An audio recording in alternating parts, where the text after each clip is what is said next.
You're listening to an Airwave Media Podcast. Everyone needs pants. Me, you, everyone. But what if, instead of just pants, you had good pants? Pants that felt good and looked good.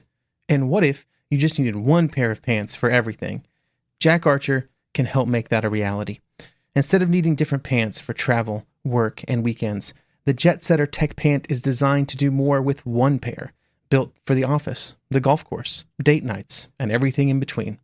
I have tried them, and they are comfortable. They do look good, but I'm also just a history podcaster, not a clothing expert. However, there are a whole bunch of people who really like them. The Jet Setter Tech Pant has over 6,000 five-star reviews, which is a lot. And even if you don't want to think about pants too much, the Jet Setter Tech Pant can still be for you, because they work for everything. They can just be your default. Right now, Jack Archer is offering our listeners 15% off your first order with promo code GETJACK. Go to jackarcher.com and use promo code GETJACK for 15% off your first order and see why thousands of people have given the Jet Setter Tech Pant 5 stars. That's jackarcher.com, promo code GETJACK for 15% off your first order. Hey, Fidelity. Can I get a second opinion on stocks in the Fidelity app? With Fidelity, it's easy to get an outside opinion from independent experts in a single score. And then? When you're ready, trade U.S. stocks and ETFs with no commissions.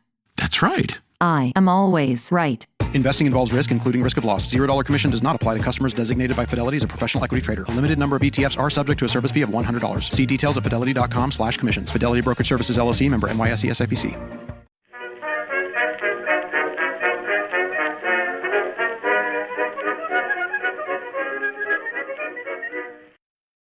Hello, everyone, and welcome to History of the Second World War, a listener question, episode 5. This has now become a recurring episode for every month of the year and will continue for at least a few more. You can send in questions at History of the Second World War at outlook.com or hit me up on social media, Discord, or however else you may know how to contact me. As I mentioned in every single one of these episodes, listener question episodes will continue as long as I have questions to talk about, so send yours in.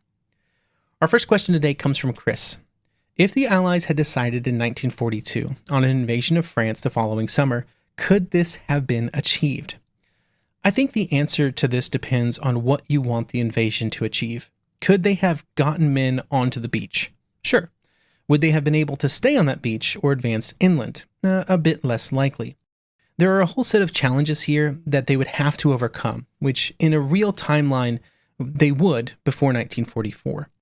The first thing is simply that the British and Americans had far less experience with amphibious operations in 1942 and early 1943 than they had by the summer of 1944. By the time D-Day comes around in June 1944, the Allies had executed on an invasion of North Africa, Sicily, Italy, Salerno, and all kinds of stuff had been happening in the Pacific. But particularly the first two landings, North Africa and Sicily, provided valuable experience in how to execute amphibious operations that would be used in the planning and preparations for the invasions of Normandy. Even if that experience deficit could be overcome, I think the biggest problem in 1942 would have been the Luftwaffe. By the time 1944 comes around, the Allies have an almost crushing air superiority over northern France, with the massive bombing raids, fighter sweeps, and other air operations over the previous year having knocked back the Luftwaffe in very real ways. This had not happened in 1942, and while the Allied air power was certainly strong at that time, it did not have the dominating position that it would have by the summer of 1944. This means that if they did manage to get ashore, I don't think they could have accomplished things as quickly or as cheaply as they did in 1944. The British and Americans did not have as much experience, there was a completely different situation on the German side, and the Allies would not be able to use the oppressive air power that they would have in 1944, which would make it easier for the Germans to move their forces around and reinforce any defensive units around the Allied beachhead. I don't necessarily think that a landing would fail or that an invasion of Western Europe would not be able to accomplish anything, but I think it would have been a bloodbath if they would have invaded earlier. Our second question also comes from Chris. Churchill was absolutely the right man in 1940, but did the successful outcome of the war cover up some major strategic missteps which may have lengthened the war or at least cost unnecessary casualties? He gives examples of Norway, the Greece debacle, withdrawing resources from North Africa, not providing Malta with enough air cover, not ensuring sufficient resources were allocated to the Atlantic, etc., etc. I would certainly agree that Churchill made many mistakes, most of which I think can be tied back to his constant pressure for action and the inability of Churchill to really understand the limitations of British military capabilities during the first 2 years of the war. He was far from the only person on the British side making these mistakes. Others would support the adventures in Norway and Greece and other places. But as the leader of the nation, he does have to shoulder a good portion of the blame for a generational string of failures. But then there are other choices that I think are less to blame on Churchill and more to blame on the situation that the British found themselves in during late 1940 and into 1941. Once the war spread to the Mediterranean and then to the Pacific, the British military simply did not have the resources required to adequately meet all of the demands placed upon it. This makes it really easy to criticize some decisions, like the exact number of aircraft sent to Malta. But often those decisions were driven by the desire to take those resources and place them elsewhere. In the Malta example, where do you take those aircraft from? North Africa, where the Africa Corps is a major threat? Some other area where little air power is available?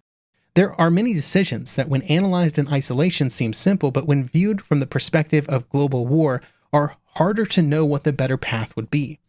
And while it was not great for the people or the defenders of Malta, I would say that the resource allocated to Malta was perfect. It stayed in British hands. Minimal amounts of aircraft were used, minimal amount of supplies were used so that others could be used elsewhere. And so the defense achieved its goal, even if it was costly. The Italian campaign and Churchill's support for the Italian campaign is a tougher one to discuss. And I'm going to be honest and say, at this point, I'm still not certain where I fall on the Italian campaign. I think it's fair to say that it did not prove as simple and effective as hoped.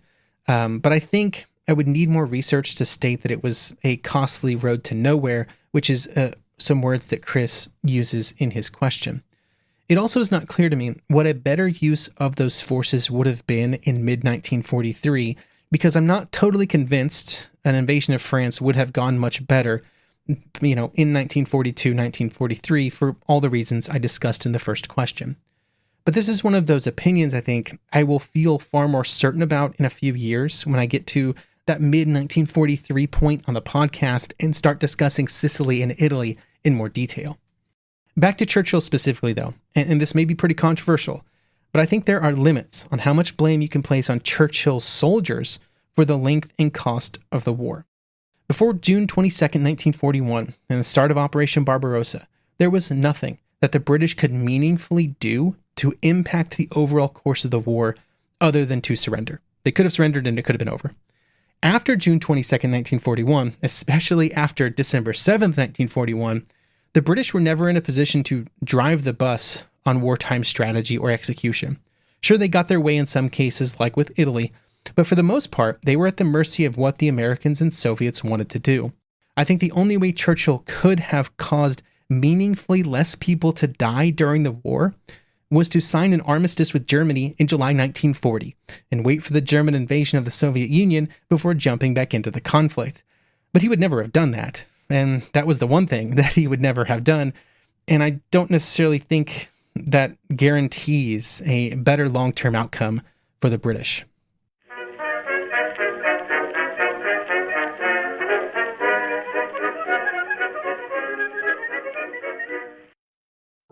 Visible puts the ultimate wireless hack in the palm of your hand.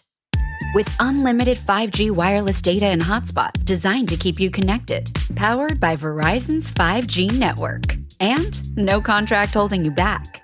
Plans start at $25 a month, or get the premium Visible Plus Pro plan and save $10 on your first month when you use promo code HACK. Make the switch at Visible.com. Terms apply. See Visible.com for details. When the world keeps shifting, we're there to help you act with confidence. At HSBC, we bring together the people, ideas, and capital that drive growth, backing your ambitions at every stage. So when you're preparing for the next generation, strengthening your portfolio, or you're entering new markets, we're there, bringing 160 years of experience to help you move forward. HSBC, opening up a world of opportunity.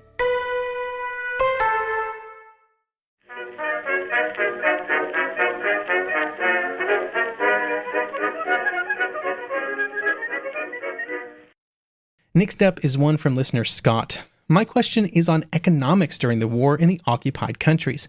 How did the Germans, Italians, and Japanese utilize the country's material and labor wealth without starving the locals out? How did they pay for materials and products? And what were the decisions on what should stay in country, i.e. food and material, and what got shipped to the mother country? And how did this function without wrecking the economy? Now, Scott, you do not know this, but this is one of these seemingly simple but massively complex questions that would require an entire series of episodes to answer with the detail required. Members of the podcast on Patreon will start hearing that series of episodes later this year because I've been researching this for months. And I'm just going to focus here on the German side of this question for now because I've not done enough research on the Japanese and Italian side, and the German side has enough information to give you an idea of how all of this works. For the Germans, there were three major topics to consider when trying to answer this question, and the primary drivers of why it is such a complicated question to answer. First, the situation with occupied economies was vastly different depending on which occupied territory and which occupied economy you're talking about. Second, the Germans did not have a coherent, consistent plan, so even in one specific territory like France or Norway, the exact structure of economic exploitation varied greatly throughout the war. And finally, in the fighting between various German groups, the SS, the Wehrmacht, the civilian administrators, there would be all kinds of wild swings in what was happening or how the groups were trying to administrate different areas based on their own relative power balance in that area at any given time. In this answer, I'm going to try and give a summary of each of these topics for the purpose of this answer. We start by talking about the exact occupied territory being discussed.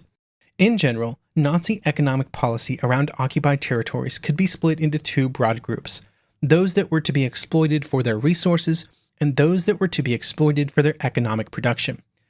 The economic exploitation of resources was most common in Eastern Europe, where the goal of the German occupation was not to try and utilize the economic productivity of an area, but instead to simply strip it for parts, loot as much as possible, and generally just let the population either starve or start deporting them somewhere else. Poland is of course the perfect example of this, with the pre-war Polish territory being split between areas that the Germans would annex and expel many Poles from, or the general government area where the Poles were sent and not given enough food to survive. The goal of this type of occupation was not to utilize the labor wealth or the productive capacity, but simply to gather resources from maximal possible benefits, short-term benefits, for Germany. And this meant taking as many raw materials as possible out of the territory, including food, and then just not caring to whatever happened to the people who actually lived there. The second type of occupation was where the Germans valued the possibility of the existing industry producing goods and material for the German war effort. This was most common in Western Europe. France is probably the largest example of this. And throughout the early war years, there would be many discussions about how best to utilize the French economy as a productive part of the German war machine. This meant conversations about making sure there were enough workers in the right places, that they had enough food, and the basic economy of the country still continued to function so that businesses stayed open, people still went to work, things just continued kind of like normal. This is where a lot of the friction would come into play between the groups within the German government who wanted to be more oppressive and those that wanted to be more exploitative. Because to achieve maximum production in a country like France, there were certain things that had to happen that were not in the interest of maximum German control or maximum German oppression. You had to have people still going to work. They had to feel like going to work was useful, that they were getting money for their work that they could then trade for food for them and their families. All of those systems, the complicated sort of economic web of modern countries, had to continue to function. For these economies where the Germans wanted to use their economy for war production and therefore needed that production to be an engine for continued economic activity, there was also the problem of payment, which Scott mentions. They needed a way to be able to pay the companies producing goods that were sent to Germany so that they could pay their workers, so that they could buy food. Because if workers cannot feed their families, they are far less likely to show up for work, and Germany did not have the manpower or administrative capability to turn an entire continent into forced workers. So they had to pay the businesses, but how to do that? Germany did not have an endless supply of money, and if they just printed more Reichsmarks, the inevitable result would be massive inflation. And for the German leaders that lived through the hyperinflation of the early Weimar years in the early 1920s, there was nothing that terrified them more than inflation that could quickly turn into hyperinflation. So they solved this problem by using the governments of the occupied territories and the treasuries and banks of those territories. This meant that French businesses that produced goods that were exported to Germany did not receive money from Germany, but instead from the French government in the occupied territories of northern France. These payments were essentially just paid with debt incurred by the government, and were at times even in addition to the occupation fees that the Germans charged the various governments in those territories. So basically, the Germans financed their occupation and exploitation of the occupied countries on their own credit, essentially. This had all kinds of ramifications for the various countries after the war, but it isn't like the Germans cared about after the war, and if they won, the debt would not matter, and if they lost, the debt would really not matter to the Germans. The situation with payments was not a great long-term solution, though, but from the beginning, the Germans were not planning on long-term occupation, which brings us to the second topic and how their occupation and exploitation evolved over the course of the war. The core reason for this is that when any of the occupations started, it was unclear how long those occupations would continue, particularly in Western Europe, where for the most part, the German plan was to stop occupying those territories as quickly as possible. This meant that there were often decisions made that were the correct short-term move, but would prove to be a disaster for the long-term viability of the local economy and the German war effort. Nowhere were these decisions more impactful, both to Germany and the local populace, than on the topic of labor. Manpower was a crippling problem, both for the German economy and for the occupied territories in the last, say, half of the war. With the growing demands for German troops in the east after the failure of Operation Barbarossa, the German economy quickly started running out of warm bodies, a problem that would only affect Germany in a long war, which in 1940 and 1941, they were not planning for. The only way to try and make good that worker shortage was to try and bring in workers from the occupied territories, which the Germans would do in massive numbers throughout the war. Millions of workers would make their way to Germany, and they were not all forced to come to Germany. They were not all slave laborers. There were plenty of those, but that wasn't all of them. But instead, they were just people trying to take advantage of the job opportunities that were available in Germany so that they could feed themselves and their families. But oftentimes, those workers were not treated well in Germany. The work conditions were rough, the food was not great, and so many would choose not to stay in Germany for very long. It was a short-sighted move by the German employers and the government that burned a lot of goodwill among workers who were more than willing to go to Germany for the higher wages provided to workers in Germany. But that failure paled in comparison to the absolute disaster of what the Germans did in the East. During the early years of the war, up to the invasion of the Soviet Union, the Germans would kill, both through direct violence and neglect, millions of people. Poles were crowded into the general government area and were not given enough food. Soviet prisoners of war were shut in camps and then allowed to starve to death in the Russian winter. And of course, there were countless people just killed by random acts of violence in the early stages of the Holocaust. Those were the same people that could have helped alleviate German manpower shortages. Just thinking about the prisoners of war, which numbered around 3 million just from 1941, they were obliged to work during their captivity. If the Germans had not been blinded by their racist views of the people in Eastern Europe, they could have been the backbone of the German workforce, and instead they were killed through starvation and neglect, all because they were viewed as subhuman by the Nazi leaders and not worth the food to keep them alive. The suffering of those people was just one of many short-term decisions made by the German leaders that would doom their war effort as the war drug on year after year and made their occupations of Europe far less productive than they could have been for the German war economy. Finally, we have the topic of intergroup rivalry among German groups responsible for administering occupied territories. This is an area, again, where they were pretty dependent on the territory and the time period, but it can generally be broken down into the German groups that were more concerned with control and enacting Nazi racial policies, which often resulted in oppression and violence, and the German groups that wanted the countries to be operating more freely and openly so their economies would be more efficient or functioned at all when looking at Eastern Europe. There was some balance between these two broad groups throughout all of the occupied territories of Europe, with some territories seeing more oppression and violence while others saw more stability. A good example of some of these relationships were in Western Europe, like in the Low Countries. Early in the war, there was a push for more resources to stay in Belgium and the Netherlands, and even really in northern France as well, so that those economies could remain more productive. Whereas during the middle years of the war, other groups of Nazi leaders captured more control in those territories due to administrative shuffling, either from military or civilian leaders to SS leaders or other Nazi groups. And this began more extractive and oppressive sets of economic principles within those countries that actually decreased their economic output for the Nazi war effort, but was seen as worth it because it gave the Nazis more control and allowed them to enact more of their racial policies in the occupied economies. They, taking Jews and sending them off to concentration camps is maybe the most visible and memorable of these sort of oppressive measures that were taken during the middle and late war years. This has been a bit of a whirlwind of an answer, and I guess here at the end, I'll just echo what I said at the beginning. This is a really complicated topic, and one that probably does not get enough coverage in most histories of the Second World War.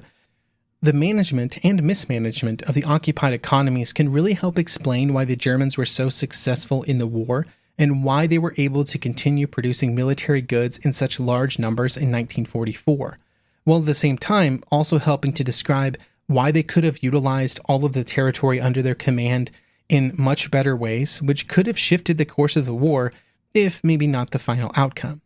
Not to turn into too much of a salesman here, but if this topic is of interest, I do plan on starting a real deep dive into this topic during the second half of 2026 on the members feed. I'm just finishing up the primary research phase for those episodes, and it may be 10, 11, 12 real solid episodes.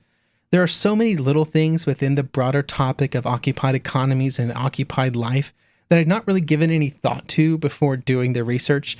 Just the other day, I was reading Taste of War by Lizzie Cunningham, and one of the items discussed in the book was the problems caused by the fact that often the best farmland also made the best places for military installations. So when various countries were desperate to try and produce more food, they were also trying to build airfields and military bases and training grounds, all of which are best sited on flat, dry land, which is exactly where the best farms usually are.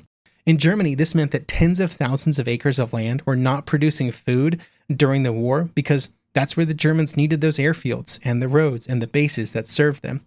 I grew up on a farm and still never really considered how impactful that competition for specific types of land could be, because 1 acre of land is not always like another, and sometimes the same acre is good for multiple things, and how you decide which thing you do with that land is a really important decision, especially when you take that decision, that tiny decision of 1 acre, and blow it up into most of the continent of Europe. I think that brings us to the end of another question episode. As always, thank you to everyone who wrote in questions. These have become some of my favorite podcast episodes to create. And if you have sent in questions, they are probably already in a list for the next time or the next episode after that. Until then, remember, if you're not sure if you are fighting a short or long war, it might be best to really focus on some of that long-term planning, or you will eventually, or you might eventually regret it later, which also sort of sounds like the advice most people give about personal finances, which you could refer to as your own personal war economy.